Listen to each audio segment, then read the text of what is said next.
بسم اللہ الرحمن الرحیم۔ معزز سامعین اکرام، السلام علیکم۔ سامعین، آج میں حضرت عثمان ذو النورین رضی اللہ تعالیٰ عنہ کی مبارک زندگی کے سنہرے واقعات کے بارے میں بیان کروں گا۔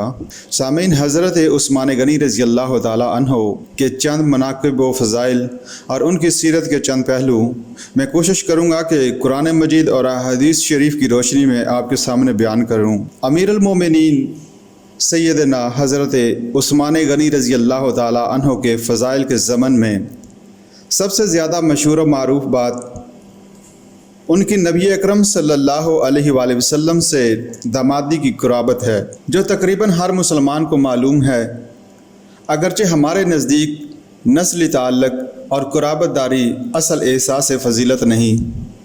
قرآن مجید نے تو اس تصور کی کامل نفی کی۔ سورۃ الحجرات میں فرمایا گیا،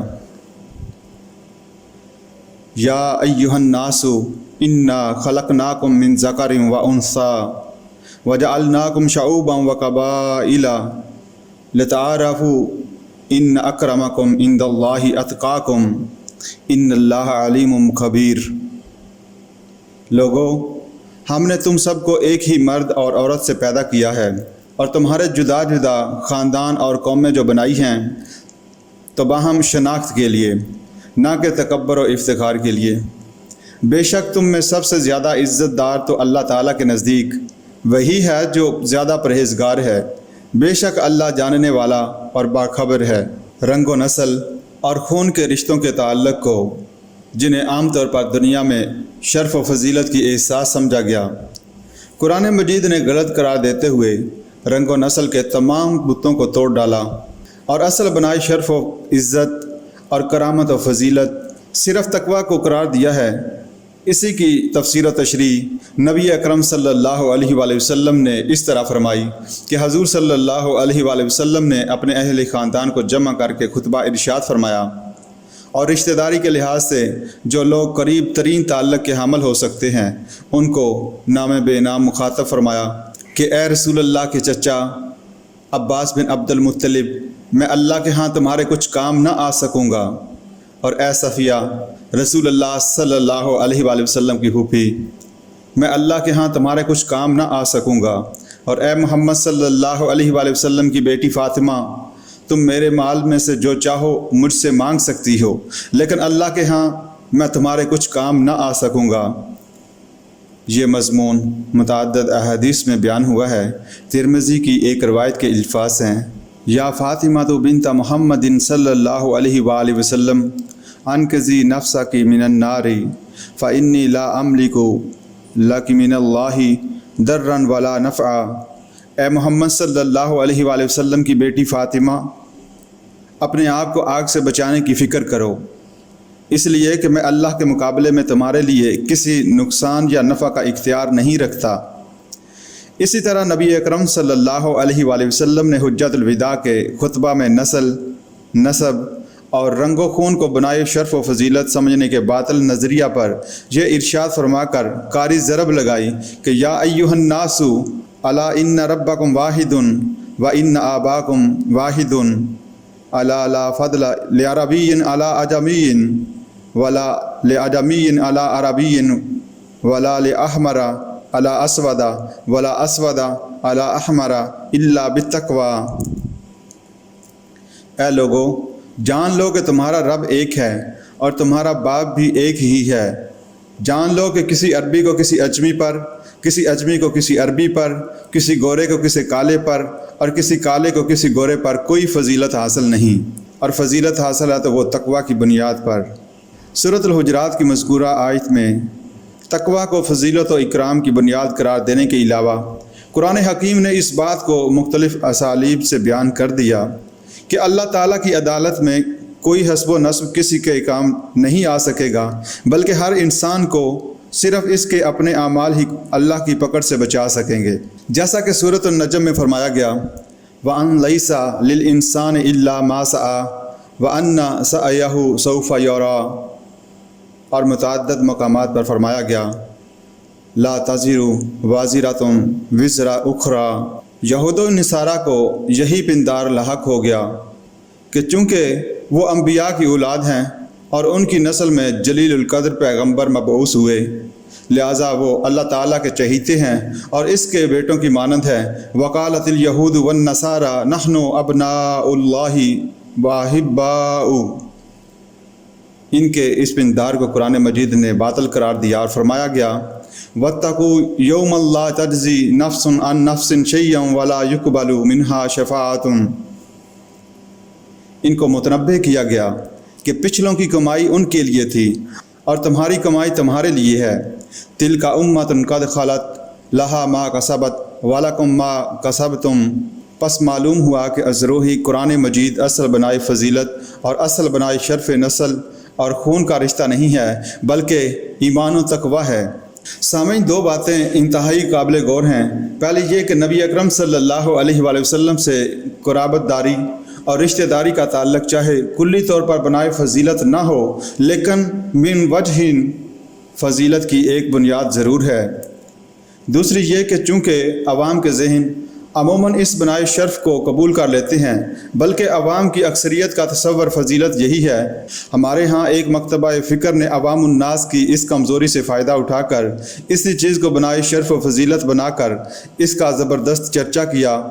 لہٰذا اس نقطۂ نظر سے اگر حضرت عثمان غنی رضی اللہ تعالیٰ عنہ کی نبی اکرم صلی اللہ علیہ وآلہ وسلم سے قرابت داری کے پہلو کو نمایاں اور واضح کیا جائے تو کوئی حرج نہیں۔ سامعین، حضرت عثمان غنی رضی اللہ تعالیٰ عنہ کا قرابت اور رشتہ داری کے لحاظ سے نبی اکرم صلی اللہ علیہ وآلہ وسلم سے تہرا رشتہ اور تعلق ہے۔ حضرت عثمان غنی رضی اللہ تعالیٰ عنہ خاندان کے لحاظ سے قریشی ہیں اور پانچویں پشت میں ان کا اور حضور صلی اللہ علیہ وآلہ وسلم کا نسبی تعلق یکجا ہو جاتا ہے۔ حضرت عثمان غنی رضی اللہ تعالیٰ عنہ کی والدہ حضرت ارواح بنت ام الحکیم بنت عبد المطلب تھیں، لہذا حضرت عثمان غنی رضی اللہ تعالیٰ عنہ کی والدہ محترمہ جناب عبد المطلب کی نواسی تھیں اور نبی اکرم صلی اللہ علیہ وآلہ وسلم عبد المطلب کے پوتے، گویا حضور صلی اللہ علیہ وآلہ وسلم اور حضرت عثمان غنی رضی اللہ تعالیٰ عنہ کی والدہ ماجدہ کے مابین پھپھی زاد بہن اور ماموں زاد بھائی کا رشتہ ہے۔ حضرت عثمان غنی رضی اللہ تعالیٰ عنہ اس نسبت سے نبی اکرم صلی اللہ علیہ وآلہ وسلم کے بھانجے ہیں۔ دوسرا رشتہ سب کو معلوم ہے کہ حضرت عثمان غنی رضی اللہ تعالیٰ عنہ حضور صلی اللہ علیہ وآلہ وسلم کے دوہرے داماد ہیں۔ ہجرت مدینہ سے بہت قبل حضور صلی اللہ علیہ وآلہ وسلم کی دوسری صاحبزادی حضرت رقیہ رضی اللہ تعالیٰ عنہ حضرت عثمان غنی رضی اللہ تعالیٰ عنہ کی زوجیت میں آئیں۔ ہجرت کے بعد غزوہ بدر کے متصل ہی حضرت رقیہ رضی اللہ تعالیٰ عنہ کا انتقال ہو گیا تو حضور صلی اللہ علیہ وآلہ وسلم کی تیسری صاحبزادی حضرت ام کلثوم رضی اللہ تعالیٰ عنہ حضرت عثمان غنی رضی اللہ تعالیٰ عنہ کے ابالہ نکاح میں آئیں۔ اسی نسبت سے حضرت عثمان غنی رضی اللہ تعالیٰ عنہ کا لقب ذو النورین قرار پایا۔ حضور صلی اللہ علیہ وآلہ وسلم کی سب سے چھوٹی صاحبزادی حضرت فاطمہ الزہرا رضی اللہ تعالیٰ عنہ کا عقد نکاح حضرت علی رضی اللہ تعالیٰ عنہ سے ہو چکا تھا اور حضرت علی کو حضور صلی اللہ علیہ وآلہ وسلم کی دامادی کا شرف حاصل تھا۔ دامادی کے اس شرف کا ایک خاص گروہ کی طرف سے خوب چرچا کیا گیا۔ سامعین، روایت میں آتا ہے کہ حضرت رقیہ رضی اللہ تعالیٰ عنہ کے انتقال کے بعد حضرت عثمان رضی اللہ تعالیٰ عنہ پر انتہائی رنج و ملال طاری تھا۔ افسردگی اور پژمردگی ان کے چہرے مبارک سے ہویدا تھی۔ ایک روز اسی رنج و علم کے عالم میں حضور صلی اللہ علیہ وآلہ وسلم نے پوچھا کہ اے عثمان، تمہارا کیا حال ہے؟ حضرت عثمان رضی اللہ تعالیٰ عنہ نے عرض کیا، میرے ماں باپ آپ پر قربان، میرے برابر اور کسی کو مصیبت نہ پہنچی ہوگی۔ رسول اللہ صلی اللہ علیہ وآلہ وسلم کی بیٹی وفات پا گئیں اور میرے اور آپ کے درمیان دامادی کا رشتہ منقطع ہو گیا۔ حضور صلی اللہ علیہ وآلہ وسلم نے فرمایا، اے عثمان، تم یہ کہہ رہے ہو اور جبرائیل علیہ السلام میرے پاس موجود ہیں اور وہ مجھے خبر دے رہے ہیں کہ اللہ تعالیٰ نے ام کلثوم رضی اللہ تعالیٰ عنہ کا نکاح تم سے کر دیا ہے۔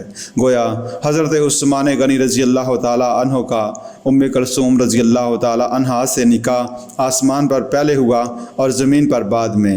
نبی اکرم صلی اللہ علیہ وآلہ وسلم کے ساتھ یہ فضیلت صرف حضرت عثمان غنی رضی اللہ تعالیٰ عنہ کے نصیب میں آئی کہ جس طرح ام المومنین حضرت زینب بنت حجش رضی اللہ تعالیٰ عنہا کا نکاح حضور صلی اللہ علیہ وآلہ وسلم سے پہلے آسمان پر ہوا اور بعد میں زمین پر، اسی طرح کا معاملہ حضرت عثمان رضی اللہ تعالیٰ عنہ کے ساتھ ہو چکا تھا۔ جب حضرت ام کلثوم رضی اللہ تعالیٰ عنہا بھی وفات پا گئیں تو حضور صلی اللہ علیہ وآلہ وسلم نے فرمایا کہ اگر میری 40 بیٹیاں ہوتیں اور وہ یکے بعد دیگرے انتقال کرتی رہتیں تو بھی میں اپنی بیٹیوں کو یکے بعد دیگرے عثمان کے نکاح میں دیتا رہتا۔ روایات میں تعداد مختلف ہے لیکن سب میں یہ بات مشترک ہے کہ نبی اکرم صلی اللہ علیہ وآلہ وسلم حضرت عثمان رضی اللہ تعالیٰ عنہ کی دامادی اور ان کے حسن سلوک سے اس قدر راضی، خوش اور مطمئن تھے کہ یکے بعد دیگرے اپنی صاحبزادیوں کو ان کے نکاح میں دینے کے لیے تیار تھے۔ سامعین، اگر کسی داماد کے سلوک سے کسی بیٹی کا باپ غیر مطمئن ہو تو وہ کسی حال میں بھی اپنی دوسری بیٹی کو اس کے داماد کے نکاح میں دینے کے لیے تیار نہیں ہوتا، لیکن یہاں معاملہ یہ ہے کہ حضور صلی اللہ علیہ وآلہ وسلم حضرت عثمان غنی رضی اللہ تعالیٰ عنہ کے نکاح میں یکے بعد دیگرے اپنی 40 صاحبزادیاں دینے کے لیے تیار ہیں۔ یہ ایک ایسا شرف ہے کہ جس میں حضرت عثمان غنی رضی اللہ تعالیٰ عنہ کے ساتھ کوئی دوسرا شریک نہیں، اور اس بات کی بھی روشن دلیل ہے کہ حضرت عثمان غنی حضور صلی اللہ علیہ وآلہ وسلم کو کس قدر محبوب تھے۔ اگر دامادی کوئی وجہ شرف و فضیلت ہے، اور یقیناً ایک درجے میں یہ وجہ شرف و فضیلت ہے، تو اس لحاظ سے بھی حضرت عثمان غنی کو حضرت علی رضی اللہ تعالیٰ عنہ پر فوقیت حاصل ہے، اور اسی نسبت سے آپ کا لقب ذو النورین قرار پایا۔ سامعین، جن اہل ایمان کا حضور صلی اللہ علیہ وآلہ وسلم کے ساتھ قرابت اور رشتہ داری کا تعلق تھا، ان کے لیے یہ تعلق بھی ایک بنائے فضیلت ہے، لیکن یہ اصل اور واحد بنائے فضیلت نہیں ہے۔ اصل بنائے فضیلت در حقیقت انسان کا اپنا کردار، اپنا عمل، اپنا تقوی اور اپنے اوصاف ہوتے ہیں۔ اب سامعین، میں خاص ذاتی اوصاف اور سیرت و کردار کے اعتبار سے حضرت عثمان غنی رضی اللہ تعالیٰ عنہ کی سیرت مبارکہ آپ کے سامنے بیان کروں گا۔ آپ کو معلوم ہے کہ سورۃ فاتحہ ہماری نماز کا جزو لازم ہے۔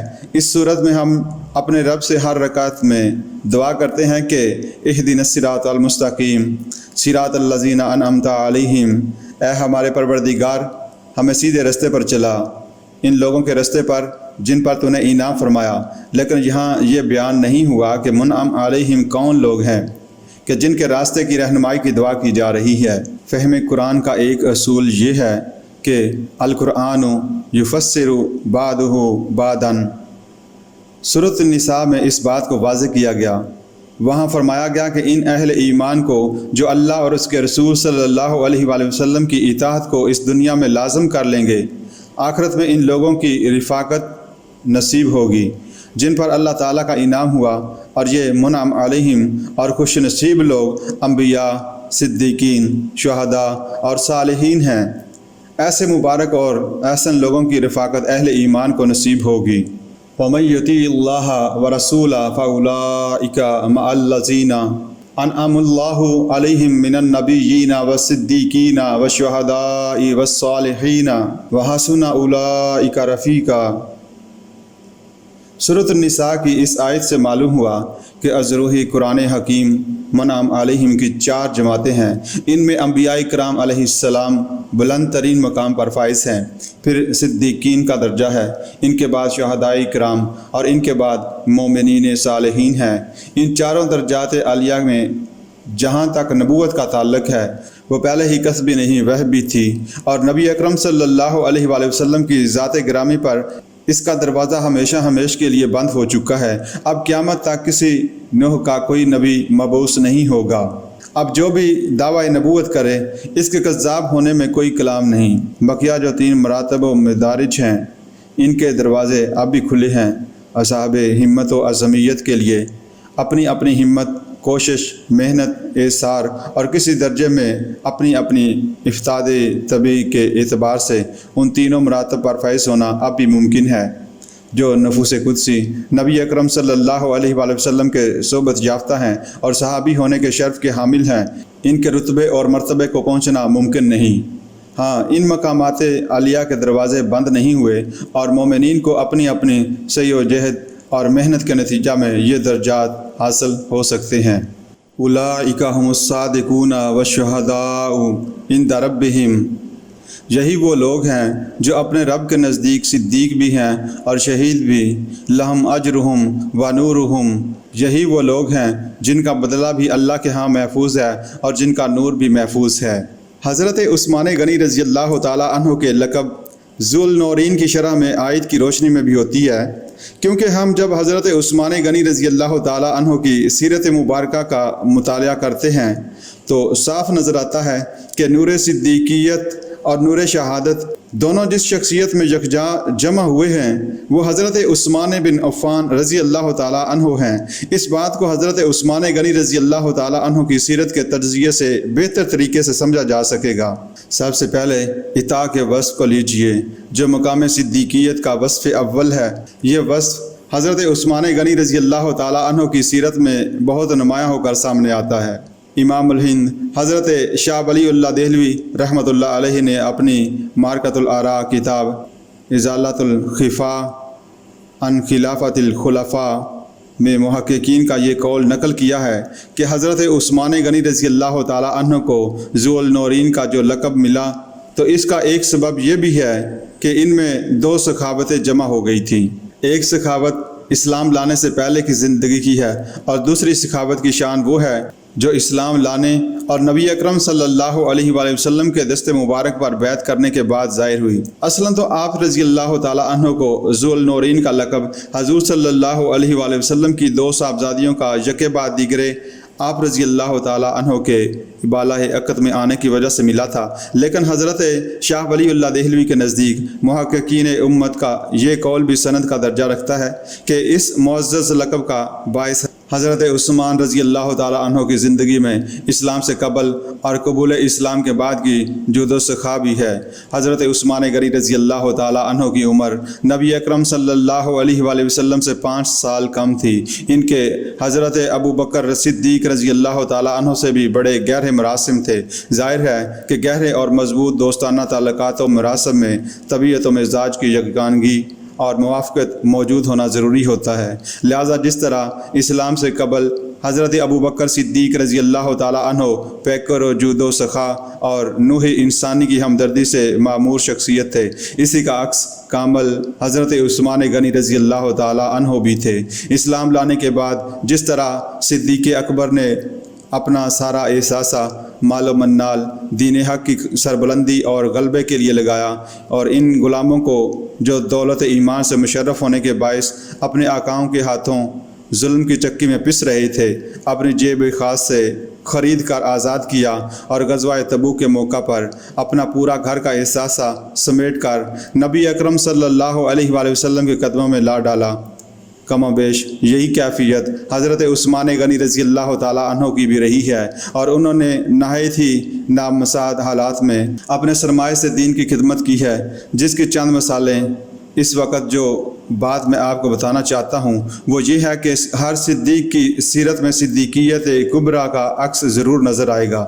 حضرت عثمان غنی رضی اللہ تعالی عنہ کی سیرت میں یہ عکس بتمام و کمال موجود ہے اور اسی وصف کے باعث ان کا دوسرا معزز لقب غنی بھی ہے۔ ہجرت کے بعد جب مدینہ میں مسلمانوں کے لیے پانی کی قلت ہوئی اور مسلمانوں کی عورتیں بحر روما سے جو ایک یہودی کی ملکیت تھا اور مدینہ سے تقریباً 2 میل کے فاصلے پر تھا پانی بھرنے جاتی تھی تو یہودی ان پر فکرے کستے تھے اور اس طرح مسلمانوں کی عزت مجروح ہوتی تھی۔ حضرت عثمان غنی رضی اللہ تعالی عنہ نے میٹھے پانی کے اس کنویں کے مالک یہودی کو منہ مانگی بھاری قیمت ادا کر کے بحر روما خریدا اور اسے مسلمانوں کے استفادے کے لیے وقف کر دیا۔ نبی اکرم صلی اللہ علیہ وآلہ وسلم کا ارشاد گرامی ہے کہ الناس کالمعادن، یعنی لوگ معدنیات کی مانند ہوتے ہیں۔ سونے کی دھات جب ناصاف اور کچی حالت میں تو تب بھی تو سونا ہی ہے۔ یہ اور بات ہے کہ اس کے ساتھ مٹی، چونا اور دوسری چیزیں بھی شامل ہوتی ہیں۔ اس کچی دھات کو گٹھالی میں ڈالتے ہیں تو خالص سونا فراہم ہو جائے گا، اس کی مالیت میں کوئی تبدیلی نہیں آئے گی۔ یہی بات ہے کہ جو اس حدیث مبارکہ میں بیان ہوئی ہے کہ تم میں سے جو دور جاہلیت میں بہترین لوگ تھے وہی اسلام میں بھی بہترین لوگ ہیں۔ سونا جب تب تپا کر کٹھالی سے برآمد ہوتا ہے تو زر خالص ہو جاتا ہے۔ یہی معاملہ صدیقین کا ہوتا ہے۔ ان میں جو اوصاف ایمان سے قبل موجود ہوتے ہیں وہ ایمان کی بھٹی میں گزر کر مزید نکھر جاتے ہیں اور پختہ ہو جاتے ہیں۔ اسی اعتبار سے صدیق اکبر اور عثمان غنی رضی اللہ تعالی عنہ کی سیرتوں کے دونوں ادوار میں فیاضی سخاوت اپنے عروج پر نظر آتی ہے۔ حضرت عثمان غنی رضی اللہ تعالی عنہ جو بالکل آغاز ہی میں حضرت ابو بکر صدیق رضی اللہ تعالی عنہ کی دعوت پر ایمان لائے تھے، خود فرماتے ہیں کہ نبی اکرم صلی اللہ علیہ وآلہ وسلم کے دست مبارک پر بیعت ایمان کرنے کے بعد میری زندگی میں کوئی جمعہ ایسا نہیں گزرا جس میں میں نے کسی نہ کسی غلام کو آزاد نہ کیا ہو۔ اگر کبھی ایسا اتفاق ہوا کہ میں کسی جمعہ کو غلام آزاد نہ کر سکا تو اگلے جمعہ کو میں نے 2 غلام آزاد کیے۔ مسجد نبوی کی توسیع کے لیے نبی اکرم صلی اللہ علیہ وآلہ وسلم نے ایک موقع پر فرمایا کہ کون ہے جو فلاں مویشی خانے کو مول لے اور ہماری مسجد کے لیے وقف کر دے تاکہ اللہ اس کو بخش دے، تو حضرت عثمان غنی رضی اللہ تعالیٰ عنہ نے 20 یا 25 ہزار دینار میں یہ قطع زمین خرید کر مسجد نبوی کے لیے وقف کر دیا۔ غزوہ تبوک کے موقع پر حضرت عثمان غنی رضی اللہ تعالیٰ عنہ کا جذبہ انفاق فی سبیل اللہ دیدنی تھا۔ یہ وہ موقع تھا کہ صدیق اکبر رضی اللہ تعالیٰ عنہ تو اس مقام بلند ترین تک پہنچے کہ کل اثاثۃ البیت لا کر حضور صلی اللہ علیہ وآلہ وسلم کے قدموں میں ڈال دیا، گھر میں جھاڑو تک نہ چھوڑی۔ اور جب حضور صلی اللہ علیہ وآلہ وسلم نے فرمایا کہ کچھ فکر عیال بھی چاہیے تو اس رفیق گار اور عشق و محبت کے رازدار نے کہا کہ پروانے کو چراغ ہے بلبل کو پھول بس، صدیق کے لیے ہے خدا کا رسول بس۔ یہی وہ موقع تھا کہ جب فاروق اعظم رضی اللہ تعالیٰ عنہ کے دل میں یہ خیال گزرا تھا کہ وہ اس مرتبہ انفاق میں صدیق اکبر سے بازی لے جائیں گے، کیونکہ اس نے اتفاق سے اس وقت خود حضرت عمر فاروق رضی اللہ تعالیٰ عنہ کے بقول ان کے پاس کافی مال تھا۔ انہوں نے اپنے تمام اثاثے کے 2 مساوی حصے کیے، ایک حصہ اہل و عیال کے لیے چھوڑا اور دوسرا حصہ نبی اکرم صلی اللہ علیہ وآلہ وسلم کی خدمت میں پیش کر دیا۔ لیکن جب جناب صدیق اکبر رضی اللہ تعالیٰ عنہ کا یہ احسار ان کے سامنے آیا کہ گھر میں جھاڑو پھیر کر سب کچھ خدمت اقدس میں لا ڈالا تو وہ بے اختیار پکار اٹھے کہ صدیق اکبر سے آگے بڑھنا کسی کے بس کی بات نہیں ہے۔ ذرا چشم تصور سے دیکھیے کہ غزوہ تبوک کی تیاری ہو رہی ہے، سینکڑوں میل دور کا سفر درپیش ہے، سخت ترین گرمی کا موسم ہے، جہاد کے لیے نفیر و عام ہے، وقت کی عظیم ترین طاقت سلطنت روما سے مسلح تصادم کا مرحلہ سامنے ہے۔ مسجد نبوی میں نبی اکرم صلی اللہ علیہ وآلہ وسلم ممبر پر تشریف فرما ہے اور لوگوں کو بار بار ترغیب و تشویق دلا رہے ہیں کہ وہ اس غزوہ کے لیے زیادہ سے زیادہ انفاق کریں، حالات حرب و ضرب اور سامان رسد و نقل و حمل مہیا کریں یا اس کی فراہمی کے لیے نقد سرمایہ فراہم کریں۔ اس موقع پر حضرت عثمان غنی رضی اللہ تعالیٰ عنہ کھڑے ہوتے ہیں اور بارگاہ رسالت میں عرض کرتے ہیں کہ حضور میری طرف سے 100 اونٹ ما ساز و سامان حاضر ہیں۔ حضور صلی اللہ علیہ وآلہ وسلم کو علم ہے کہ کتنی عظیم مہم درپیش ہے اور کتنا ساز و سامان درکار ہے۔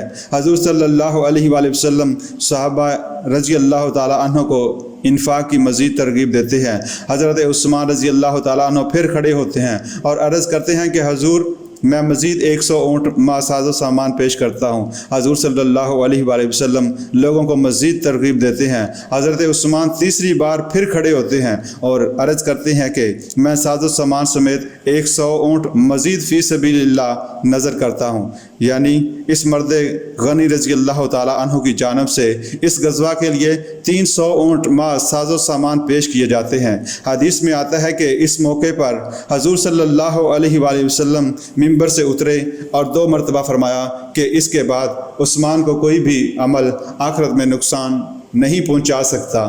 اسی جیش اسرا کے لیے حضور صلی اللہ علیہ وآلہ وسلم نقد سرمایہ کے انفاق کی بھی ترغیب دلاتے ہیں، تو حضرت عثمان رضی اللہ تعالیٰ عنہ اپنے مستقر پر جاتے ہیں اور اپنے کماشت کو ہدایت کرتے ہیں کہ جس قدر بھی نقدی سرمایہ جمع ہو سکے فوراً پیش کرو۔ 1000 دینار ایک تھیلی میں بھر کر نبی اکرم صلی اللہ علیہ وآلہ وسلم کی خدمت اقدس میں حاضر ہوتے ہیں۔ حضور صلی اللہ علیہ وآلہ وسلم منبر پر تشریف فرما ہے۔ عثمان غنی حضور صلی اللہ علیہ وآلہ وسلم کی گود میں وہ اشرفیاں الٹ دیتے ہیں۔ بعض روایات میں آتا ہے کہ جوش مسرت سے چہرہ انور صلی اللہ علیہ وآلہ وسلم کی رنگت اتنی سرخ ہو جاتی ہے کہ جیسے رخسار مبارک پر سرخ انار نچوڑ دیے گئے ہوں، یعنی فرط مسرت سے حضور صلی اللہ علیہ وآلہ وسلم کا چہرہ مبارک گلنار ہو گیا تھا۔ آپ صلی اللہ علیہ وآلہ وسلم جوش مسرت کے ساتھ اپنی گود میں ہاتھ ڈال کر ان اشرفیوں کو بار بار الٹ پلٹ رہے تھے۔ اس موقع پر بھی حضور صلی اللہ علیہ وآلہ وسلم 2 مرتبہ فرماتے ہیں، آج کے دن کے بعد عثمان کو کوئی عمل ضرر نہیں پہنچا سکتا۔ ایک احادیث کا مفہوم یہ ہے، اس کا دور دور بھی امکان نہیں تھا کہ حضور صلی اللہ علیہ وآلہ وسلم کی اس بشارت کے برتے پر حضرت عثمان غنی رضی اللہ تعالی عنہ جیسے مومن صادق سے اللہ اور اس کے رسول صلی اللہ علیہ وآلہ وسلم کی کوئی مصیبت صادر ہوگی۔ حضور صلی اللہ علیہ وآلہ وسلم کا یہ ارشاد دراصل حضرت عثمان غنی رضی اللہ تعالی عنہ کے اس بلند ترین مقام و مرتبہ کے اظہار کے لیے تھا جو انہوں نے انفاق فی سبیل اللہ کی بدولت حاصل کیا تھا۔ اس غزوہ تبوک کے سلسلے میں ازالۃ الخلفاء میں شاہ ولی اللہ دہلوی رحمۃ اللہ علیہ سالم بن عبداللہ بن عمر رضی اللہ تعالیٰ عنہ کی ایک روایت نقل کی ہے کہ تبوک کے سفر میں جتنی بھوک پیاس اور سواری کی تکلیف درپیش آئی اتنی کسی دوسرے غزوے میں نہیں آئی۔ دوران سفر ایک مرتبہ سامان خورد و نوش ختم ہو گیا۔ حضرت عثمان غنی رضی اللہ تعالیٰ عنہ کو معلوم ہوا تو انہوں نے مناسب سامان اونٹوں پر لاد کر حضور صلی اللہ علیہ وآلہ وسلم کی خدمت میں روانہ کیا۔ اونٹوں کی تعداد اتنی کثیر تھی کہ ان کی وجہ سے دور سے تاریکی نظر آ رہی تھی، جس کو دیکھ کر رسول اللہ صلی اللہ علیہ وآلہ وسلم نے فرمایا، لوگوں تمہارے واسطے بہتری آ گئی ہے۔ اونٹ بٹھائے گئے اور جو کچھ ان پر سامان لدا ہوا تھا اتارا گیا۔ حضور صلی اللہ علیہ وآلہ وسلم نے اپنے دونوں ہاتھ آسمان کی طرف اٹھا کر فرمایا، میں عثمان سے راضی ہوں، اے اللہ تو بھی عثمان سے راضی ہو جا۔ یہ فکرہ حضور صلی اللہ علیہ وآلہ وسلم نے 3 مرتبہ ارشاد فرمایا۔ پھر صحابہ رضی اللہ تعالیٰ عنہ سے کہا کہ تم بھی عثمان کے حق میں دعا کرو۔ ازالۃ الخفاء میں شاہ ولی اللہ دہلوی رحمۃ اللہ علیہ نے حضرت عائشہ رضی اللہ تعالی عنہا سے ایک روایت نقل کی ہے۔ ام المومنین رضی اللہ تعالی عنہا بیان کرتی ہیں کہ رسول اللہ صلی اللہ علیہ وآلہ وسلم کے گھر والوں پر 4 دن بے آب و دانہ گزر گئے۔ نبی اکرم صلی اللہ علیہ وآلہ وسلم نے مجھ سے پوچھا، اے عائشہ کہیں سے کچھ آیا؟ میں نے کہا، خدا آپ کے ہاتھ سے نہ دلوائے تو مجھے کہاں سے مل سکتا ہے؟ اس کے بعد حضور صلی اللہ علیہ وآلہ وسلم نے وضو کیا اور اللہ کی تسبیح کرتے ہوئے باہر تشریف لے گئے۔ کبھی یہاں نماز پڑھتے، کبھی وہاں، اور اللہ سے دعا فرماتے۔ حضرت عائشہ رضی اللہ تعالی عنہ فرماتی ہیں کہ تیسرے پہر حضرت عثمان رضی اللہ تعالی عنہ آئے۔ انہوں نے پوچھا، اے ماں، رسول اللہ صلی اللہ علیہ وآلہ وسلم کہاں ہیں؟ میں نے کہا کہ بیٹے، محمد صلی اللہ علیہ وآلہ وسلم کے گھر والوں نے 4 دن سے کچھ نہیں کھایا، آپ اسی پریشانی میں باہر تشریف لے گئے ہیں۔ یہ سن کر حضرت عثمان رضی اللہ تعالی عنہ رو پڑے، فوراً واپس گئے اور آٹا، گیہوں اور خرمے اونٹوں پر لدوائے اور کھال اتری ہوئی بکری ایک تھیلی میں 300 درہم لے کر آئے۔ حضرت عائشہ رضی اللہ تعالی عنہ کہتی ہیں کہ حضرت عثمان رضی اللہ تعالی عنہ نے مجھے قسم دلائی کہ جب کبھی ضرورت پیش آئے مجھے ضرور خبر کیجیے گا۔ کچھ دیر بعد حضور صلی اللہ علیہ وآلہ وسلم تشریف لائے اور پوچھا، میرے بعد تم کو کچھ ملا؟ میں نے کہا، اے اللہ کے رسول، آپ اپنے اللہ سے دعا کرنے گئے تھے اور اللہ آپ کی دعا رد نہیں کرتا۔ حضرت عائشہ رضی اللہ تعالی عنہ فرماتی ہیں کہ اس کے بعد میں نے تمام واقعہ بیان کر دیا۔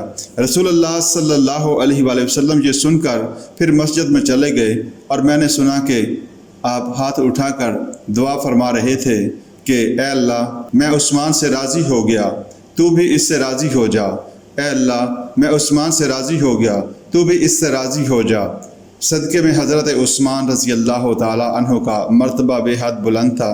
حضرت عبداللہ بن عباس رضی اللہ تعالی عنہما نے ان کے صدقے کا ایک عجیب ماجرا بیان کیا جو دور صدیقی میں پیش آیا تھا۔ یہ واقعہ بھی شاہ صاحب نے اپنی کتاب ازالۃ الکفا میں درج کیا۔ حضرت ابن عباس رضی اللہ تعالیٰ عنہ بیان کرتے ہیں کہ حضرت ابو بکر رضی اللہ تعالیٰ عنہ کے زمانے میں 1 سال قحط پڑا، سامان خرد و نوش کے ذخیرے ختم ہو گئے۔ لوگوں نے حضرت صدیق اکبر سے فریاد کی تو انہوں نے فرمایا کہ انشاءاللہ کل تمہاری تکلیف دور ہو جائے گی۔ دوسرے روز الصبح حضرت عثمان غنی رضی اللہ تعالیٰ عنہ کے 1000 اونٹ غلے سے لدے ہوئے مدینے پہنچے۔ مدینے کے تاجر الصبح حضرت عثمان رضی اللہ تعالیٰ عنہ کے گھر پہنچے اور ان کو پیشکش کی کہ وہ یہ غلہ ان کے ہاتھ فروخت کر دیں تاکہ بازار میں بیچا جا سکے اور لوگوں کی پریشانیاں دور ہوں۔ حضرت عثمان رضی اللہ تعالیٰ عنہ نے کہا، میں نے یہ غلہ شام سے منگوایا ہے، تم میری خرید پر کیا نفع دو گے؟ تاجروں نے 10 کے 12 یعنی 20% منافع کی پیشکش کی۔ حضرت عثمان نے کہا، مجھے اس سے زیادہ ملتے ہیں۔ تاجروں نے کہا، ہم 10 کے 14 یعنی 40% منافع دیں گے۔ آپ نے کہا، مجھے اس سے بھی زیادہ ملتے ہیں۔ لوگوں نے پوچھا کہ ہم سے زیادہ دینے والا کون ہے؟ مدینے میں تجارت کرنے والے تو ہم ہی لوگ ہیں۔ حضرت عثمان رضی اللہ تعالیٰ عنہ نے کہا، مجھے تو ہر درہم کے بدلے میں 10 ملتے ہیں، کیا تم اس سے زیادہ دے سکتے ہو؟ ان لوگوں نے کہا، نہیں۔ حضرت عثمان نے کہا، اے تاجروں، میں تم لوگوں کو گواہ کرتا ہوں کہ میں یہ تمام غلہ مدینہ کے محتاجوں پر صدقہ کرتا ہوں۔ حضرت ابن عباس رضی اللہ تعالیٰ عنہ مزید بیان کرتے ہیں کہ اسی رات میں نے رسول اللہ صلی اللہ علیہ وآلہ وسلم کو خواب میں دیکھا کہ نور کی ایک چھڑی آپ کے دست مبارک میں ہے اور آپ کے جوتے کے تسمے بھی نور کے ہیں اور آپ کہیں تشریف لے جانے کا ارادہ فرما رہے ہیں۔ میں نے عرض کیا کہ حضور، میرے ماں باپ آپ پر قربان، میں آپ کا بے حد مشتاق ہوں، مجھ پر بھی کچھ توجہ فرمائیے۔ حضور صلی اللہ علیہ وآلہ وسلم نے فرمایا، میں اجلس میں ہوں اس وجہ سے کہ عثمان غنی رضی اللہ تعالیٰ عنہ نے اللہ کی راہ میں 1000 اونٹ غلہ صدقہ کیا ہے اور اللہ تعالیٰ نے ان کا صدقہ قبول کر لیا ہے۔ اس کے عوض جنت میں ان کی شادی ہے، میں اسی میں شرکت کے لیے جا رہا ہوں۔ یہ ہے اطاع کی شان جس کے حامل نظر آتے ہیں۔ حضرت عثمان غنی رضی اللہ تعالیٰ عنہ اس وصف میں پیکر و اکمل و فضل اور نبی اکرم صلی اللہ علیہ وآلہ وسلم کے عکس کامل ابو بکر صدیق رضی اللہ تعالیٰ عنہ ہیں اور صدیق اکبر کے عکس کامل نظر آتے ہیں حضرت عثمان غنی رضی اللہ تعالیٰ عنہ۔ ان المصدقین والمصدقات واقرضوا اللہ قرضا حسنا یضاعف لهم ولهم اجر کریم والذین آمنوا باللہ ورسولہ اولئک هم الصادقون والشہداء عند ربہم لہم اجرہم ونورہم۔ حضرت عثمان غنی رضی اللہ تعالیٰ عنہ کی سیرت میں تقویٰ کے وصف شاہ ولی اللہ دہلوی نے الاستیاب کے حوالہ سے نقل کیا ہے کہ حضرت عثمان غنی رضی اللہ تعالیٰ عنہ خود یہ فرماتے ہیں کہ میں نے اسلام سے قبل دور جاہلیت میں کبھی بھی نہ تو زنا کیا نہ چوری کی۔ یہاں یہ بات بھی اچھی طرح سمجھ لیجئے کہ صدیق پر دور جاہلیت کبھی بھی نہیں آتا، وہ فطرتاً سلیم الطبع اور مکارم اخلاق سے متصف ہوتا ہے۔ زمانی لحاظ سے چونکہ اجر وحی سے قبل کا دور جاہلیت کہلاتا ہے، حضرت عثمان رضی اللہ تعالیٰ عنہ کے قول میں ان کے اسلام سے قبل کے زمانے کے لیے دور جاہلیت استعمال ہوا ہے۔ یہ قول بھی نقل ہوا ہے کہ حضرت ابو بکر کی طرح حضرت عثمان رضی اللہ تعالیٰ عنہما نے بھی ایام جاہلیت ہی میں، جس میں شراب نوشی زنا کو معیوب سمجھنے کے بجائے قابل فخر کام سمجھا جاتا تھا، شراب کو اپنے اوپر حرام کر لیا تھا اور ان نفوس قدسی کے شکم میں کسی وقت اس الخبائث کا ایک قطرہ بھی نہیں گیا تھا۔ پھر یہ کہ ان دونوں بزرگوں نے کبھی کسی بت کے سامنے کسی قسم کے مراسم عبودیت انجام نہیں دیے تھے۔ یہ نتیجہ تھا اس فطرت سلیمہ کا جس کے متعلق نبی اکرم صلی اللہ علیہ وآلہ وسلم کا ارشاد ہے کہ ہر پیدا ہونے والا بچہ فطرت پر پیدا ہوتا ہے، پھر اس کے ماں باپ اسے یہودی، نصرانی یا مجوسی بنا دیتے ہیں، یعنی ہر انسان فطرت اسلام پر پیدا ہوتا ہے۔ یہ تو ماحول اور ماں باپ کے اثرات کا نتیجہ ہوتا ہے۔ یہ فطرت سلیمہ مسخ ہو جاتی ہے اور انسان شرک اور دوسرے جرائم اور فواحش میں مبتلا ہو جاتا ہے، ورنہ اگر فطرت اپنی صحت و سلامتی پر برقرار رہے تو انسان سے معاصی کا صدور محال ہے، اس لیے کہ فطرت اس ہستی کی بنائی ہوئی ہے جو کہ فاطر السماوات والارض اور فاطر انسان ہے۔ ہر نبی اور ہر صدیق فطرت سلیمہ پر برقرار ہوتا ہے۔ یہ اور بات ہے کہ کسی کا دست حنائی کسی ایک پھول کو چن لیتا ہے، جیسے ایک باغ میں بے شمار گلاب کھلے ہوتے ہیں لیکن باغبان ان میں سے ایک پھول کا انتخاب کر لیتا ہے۔ قرآن مجید کی اصطلاح میں اللہ تعالیٰ کا یہ انتخاب استفاء اور اجتباء کہلاتا ہے، جس پر انبیاء اور رسل فائز ہوتے ہیں، اور اسی کو وہ بھی کہا جاتا ہے۔ محمد رسول اللہ مصطفیٰ بھی ہیں اور مجتبیٰ بھی صلی اللہ علیہ وآلہ وسلم۔ پھولوں کو اگر صدیق تصور کیا جائے تو ان کی کیفیت یہ ہوتی ہے کہ جیسے ہی نبی اور رسول کی دعوت ان کے کانوں تک پہنچتی ہے تو وہ یہ کہتے ہوئے لبک کر اس دعوت پر لبیک کہتے ہیں، ربنا اننا سمعنا منادیا ینادی للایمان ان آمنوا بربکم فآمنا۔ اے ہمارے پروردگار، ہم نے ایک منادی کو یہ پکارتے ہوئے سنا کہ ایمان لاؤ اپنے رب پر، تو ہم ایمان لے آئے۔ یہ صدیقین دعوت حق کو قبول کرنے میں ایک لحظہ بھر توقف تعامل نہیں کرتے بلکہ فوراً تصدیق کرتے ہیں۔ یہ ہے وہ تیسرا وصف جس کے حامل تمام صدیقین ہوتے ہیں، اور ان نفوس قدسیہ کی فطرت انبیاء کی فطرت سے بہت مشابہ ہوتی ہے۔ صدیقیت کے اس وصف کے لیے قرآن حکیم میں فرمایا گیا وصدق بالحسنی۔ انسان کی فطرت میں اللہ تعالیٰ نے بدی اور برائی سے جو کراہت اور حجاب رکھا ہے، اسی جذبہ صادق کو دین کی اصطلاح میں حیا کہا جاتا ہے۔ حیا کا یہ جوہر ہر انسان کی فطرت میں فاطر کائنات کی طرف سے ودیت شدہ ہے۔ فَأَلْهَمَهَا فَجُورَهَا وَتَقْوَاهَا۔ برا کام کرنے پر انسان کا نفس لوامہ اسے ٹوکتا ہے، جس کی اللہ تعالیٰ نے قرآن کریم میں سورۃ القیامہ کے آغاز میں قسم کھائی ہے، وَلَا أُقْسِمُ بِالنَّفْسِ وَلَا أُقْسِمُ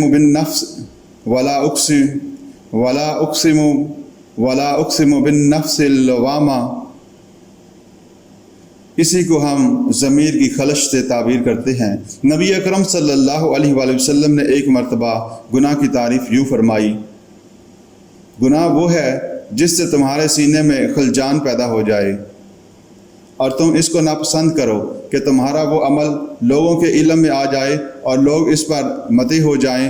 پس گناہ کے دو پہلو ہو گئے، پہلا یہ کہ اندر سے نفس لوامہ ملامت کرے، سینہ بھینچے، دوسرا یہ کہ انسان اس کو ناپسند کرے کہ لوگوں کو معلوم ہو کہ اس نے کیسی غلط حرکت کی ہے۔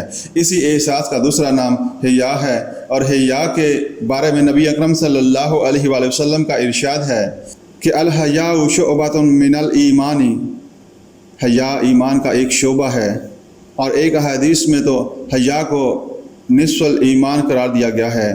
حضرت عثمان غنی رضی اللہ تعالیٰ عنہ کے بارے میں نبی اکرم صلی اللہ علیہ وآلہ وسلم کی سند موجود ہے کہ اشدہم حیاء عثمان، اکثرہم حیاء عثمان، جو اکثر خطیب حضرات جمعہ کے خطبہ میں بیان کرتے ہیں، یعنی صحابہ کرام رضوان اللہ تعالیٰ علیہم اجمعین میں حیا کے باب میں حضرت عثمان غنی سب سے بڑے ہوئے ہیں۔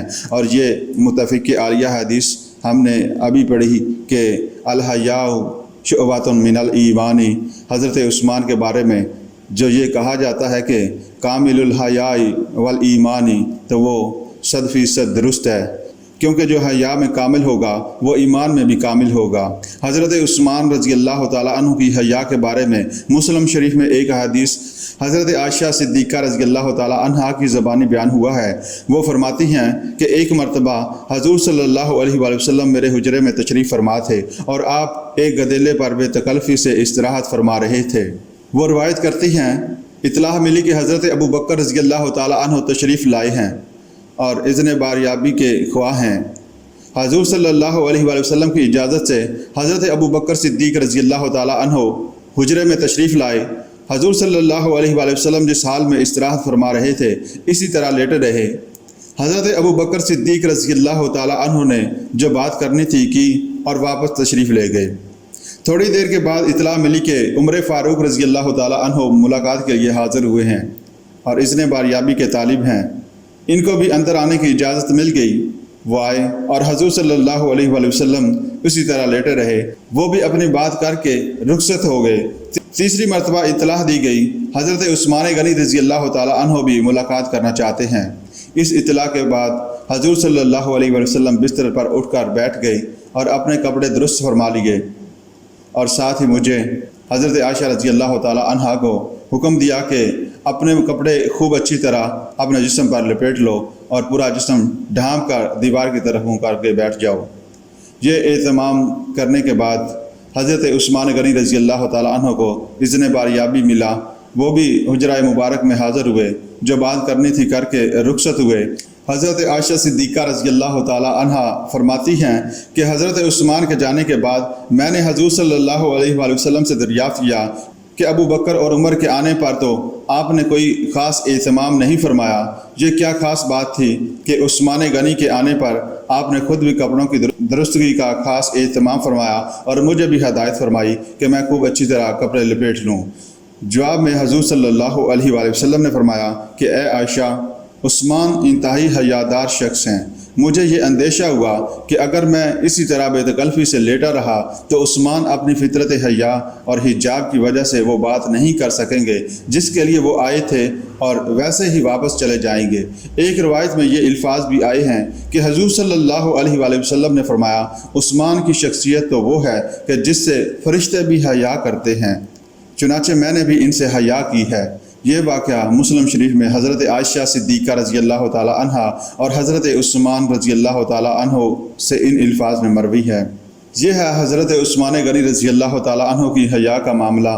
پھر حضرت عثمان رضی اللہ تعالی عنہ خود فرماتے ہیں کہ جس روز سے میں نے ایمان قبول کیا ہے اور نبی اکرم صلی اللہ علیہ وآلہ وسلم کے دست مبارک بعد بیعت کی ہے، اس کے بعد میں نے نہ کبھی گانا گایا اور نہ گانے کی تمنا کی، اور پھر یہ کہ اس بیعت کے بعد اپنے دائیں ہاتھ کو جو بیعت کے لیے حضور صلی اللہ علیہ وآلہ وسلم کے دست مبارک میں دیا گیا تھا، کبھی اپنی شرمگاہ سے مس نہیں کیا۔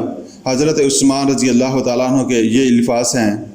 حضرت عثمان غنی رضی اللہ تعالیٰ عنہ نے رسول اللہ صلی اللہ علیہ وآلہ وسلم کے زمانے میں ہی پورا قرآن شریف یاد کر لیا تھا، اور کبھی کبھی رات کو نوافل میں پورا قرآن مجید پڑھا کرتے۔ روایت ہے کہ حضرت عثمان غنی رضی اللہ تعالیٰ عنہ کے وضو کا طریقہ بالکل رسول اللہ صلی اللہ علیہ وآلہ وسلم کے وضو سے مشابہ ہوتا تھا۔ حضرت عثمان رضی اللہ تعالیٰ عنہ کی لونڈی نے اور زبیر بن عبداللہ نے اپنی دادی سے روایت کیا ہے، حضرت عثمان رضی اللہ تعالیٰ عنہ صائم الدہر اور قائم اللیل تھے، صرف اول شب تھوڑی دیر کے لیے سوتے تھے۔ امام مالک رحمۃ اللہ علیہ بیان کرتے ہیں کہ حضرت عثمان رضی اللہ تعالیٰ عنہ حج اور عمرے میں سب سے بازی لے گئے تھے، اور یہ کہ آپ اپنے ہمسروں میں صلہ رحمی میں سب سے بڑھ کر تھے۔ مشکات میں روایت ہے کہ حضرت عثمان رضی اللہ تعالیٰ عنہ جب کسی قبر پر کھڑے ہوتے تو اس قدر روتے کہ داڑھی اشکوں سے تر ہو جاتی۔ لوگوں نے دریافت کیا کیا وجہ ہے کہ آپ جنت و دوزخ کے ذکر سے اتنے اشکبار نہیں ہوتے جتنا کہ قبر کے ذکر پر ہوتے ہیں۔ آپ رضی اللہ تعالیٰ عنہ نے جواب میں کہا کہ میں نے رسول اللہ صلی اللہ علیہ وآلہ وسلم کو یہ فرماتے ہوئے سنا ہے، قبر آخرت کی منزلوں میں سب سے پہلی منزل ہے، اگر کوئی اس سے نجات پا گیا تو اس کے بعد کے مراحل اس کے لیے آسان تر ہوں گے، اور اگر اس سے نجات نہ پائی تو اس کے بعد اس سے بھی زیادہ سختی ہے۔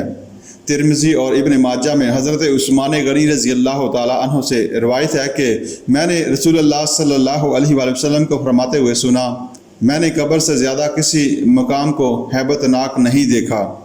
یہ بھی روایت کیا گیا کہ حضرت عثمان رضی اللہ تعالیٰ عنہ کہا کرتے تھے کہ اگر میں دوزخ و جنت کے درمیان ہوں اور مجھے معلوم نہ ہو کہ میرے ساتھ کیا معاملہ ہوگا، میرے لیے ان میں سے کس کا حکم دیا جائے گا، تو میں اس کا حال معلوم کرنے سے قبل راکھ ہو جانے کو پسند کروں گا۔ ان چند واقعات سے سامعین اندازہ کیجئے، جس کے اطاع، تقوی اور حیا کا یہ عالم ہو تو اس کی فضیلت و منقبت کا کیا کہنا۔ سامعین، اب تک جو کچھ بیان کیا اس میں فَأَمَّا مَنْ أَعْطَىٰ وَاتَّقَىٰ کی پوری شان نظر آ رہی ہے۔ رہا تصدیق بالحسنہ کا معاملہ تو حضرت عثمان غنی رضی اللہ تعالی عنہ السابقون الاولون میں شامل ہیں، اور بعض لوگوں کے نزدیک ایمان لانے والوں میں ان کا 5واں یا 6واں نمبر ہے۔ آپ رضی اللہ تعالی عنہ اصحاب عشرہ مبشرہ میں سے حضرت ابو عبیدہ رضی اللہ تعالی عنہ بن جراح، حضرت عبد الرحمن بن عوف، حضرت زبیر بن عوام، حضرت سعید بن زید، حضرت طلحہ اور حضرت سعید بن ابی وقاص سے بھی قبل دولت ایمان سے مشرف ہو چکے تھے۔ تو یہ ہیں صدیقیت کے وہ اوصاف ثالثہ جو حضرت عثمان غنی رضی اللہ تعالیٰ عنہ کی سیرت مبارکہ میں نمایاں طور پر نظر آتے ہیں۔